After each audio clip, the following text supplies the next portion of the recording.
Bill Gates Foundation spends its money. There's your first mistake. That's your first irrelevant mistake. anyway. Bill Gates is a computer entrepreneur. The foundation is run by its own trustees. Wants to make money. Okay, and they have virtually wiped out smallpox, except for a bunch of Islamists in Afghanistan. For this generation. It was the British For this who generation. wiped out smallpox. The next generation, they're not going to bother, and there's going to be no That's right. immunity. The only reason that smallpox Massive isn't now part of our past is because the Taliban and various other Islamists in Afghanistan and Pakistan have said it's a Western. You're quoting me on that? Yeah, That's a massive straw man.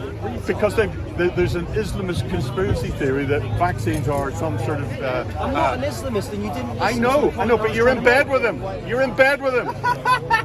All I want to know is who's fucking who. All I want to know is what happens next generation where they don't have immunity because nobody bothers to vaccinate them again. It won't happen.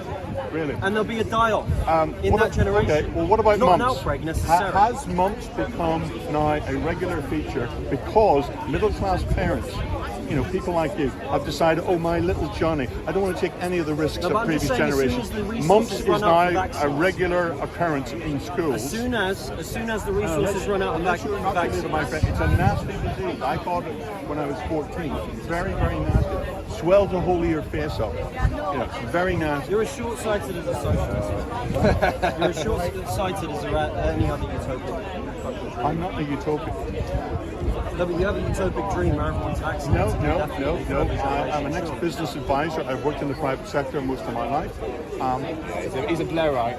I'm a Blairite. I was a government advisor. I set up an neo-absolutism. Right, I'm just pointing out that you're wrong. You don't have this magical gift for reading people's personalities. Why don't you engage with their arguments? Find out how people think. Because the only thing that we can do down here is find out how other people think. Right? As for the rest of their lives, let me finish. it's a mystery. You don't find out how I think, do you?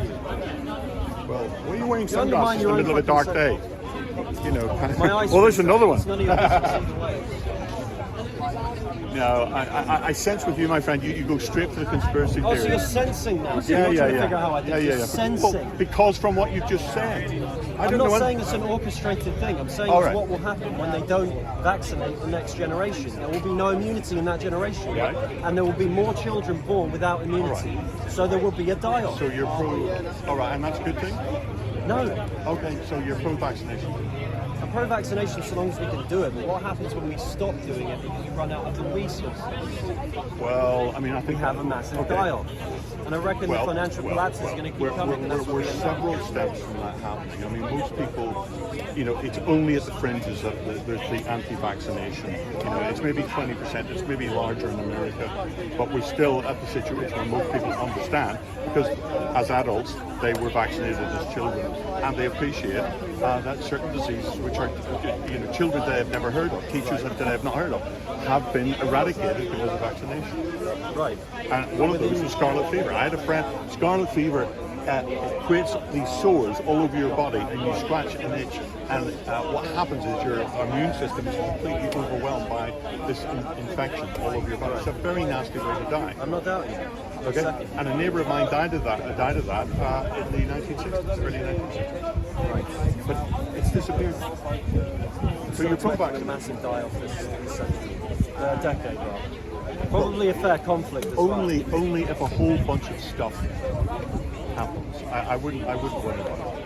I think there are certain catalysts I don't think about it. going to lead to the population never even peaking at 9 billion. Right? I don't think the population will ever peak at 9 billion. I think that's optimistic. Because I think the die-off will happen before then. You're going to have the boomers. Alright, so you're a Malthusian. Sorry? You're a Malthusian. Necessarily. Okay, but surely if it's nothing to do with the food supply. Okay, but we do have mechanisms in place. The World Health Organization, we have well-developed health systems in the West. They will spot trends up and down, won't they, and probably bring in mitigating factors. So I don't know where you're getting that there will definitely be this, unless you're Nostradamus. So what's been seen, right? And this is the thing. Nobody wants to talk about step 5 of the demographic transition. But so far, what we've seen is a complete parallel between Calhoun's mouse utopia experiment and the demographic transitions. The population has plateaued, and nobody wants to say the elephant in the room, which is there's going to be a massive die-off because birth rates have gone down. The world population you're talking about? The world population Not is in, not. not in Africa yet. That's what I'm saying about that. Not in Africa yet. Yeah, on that it will never plateau. But in Asia, Let's talking globally. Let's not pick and choose. Globally, the population is going up. But not all populations have plateaued at the same time. India and China have only just plateaued. We've plateaued maybe a couple of generations. But if we're talking globally, there are more humans on the planet alive now than have ever been, and the trend is upwards still. But it's slowing down. Only because of Africa, and that's why we're not going to reach the plateau that everyone's expecting. And certain countries, like I say, industrialised area, plateaued earlier. I know you're going to see the baby boomer generation die off, so the biggest chunk of population is just holding that up in the Western, industrialised, rich, educated, developed countries is going to crash. And okay, so is that a good or a bad thing? It's neither, really. It's just It'll just happen. So it'll crash by how much? Oh, who knows?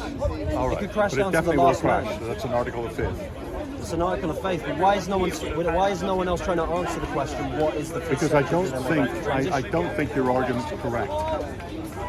Is it to do with education? Everyone just wants to say, and that's what's Again, the time span.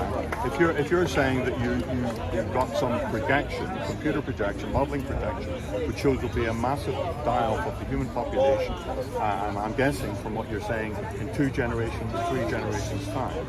Well, first of all, the political class ain't interested in that interested in things. 50, 75, they're firefighters. They deal with what comes down the tunnel at them. And I'm not too sure many sort of population scientists, geneticists, whatever, are looking into it. Because I have to be frank with you, I have not come across. I do read a little bit in the scientific media. I do work at Imperial College.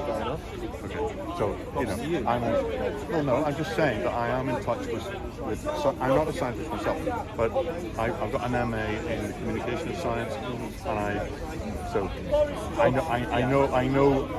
know how to sort of decrypt scientific papers. Yeah, but call me perhaps cynical, but I mean, scientists don't run the bloody situation, and the people who do run the bloody situation tend to kick the can down the road for the next generation, as opposed to do what you're saying, which is forecast and account for the mistakes and try and reverse I the think trend. you'd be surprised to know that there is a fringe in science that is always generating all kinds of extremely interesting ideas, which like James may or may not get research money, may or may not. Right? Science is an open. As long as you publish it in a particular way and it's accepted for publication, there's all kinds of weird ideas within science. I'm not talking about conspiracy theories, right? And if you know where to go, you can find it.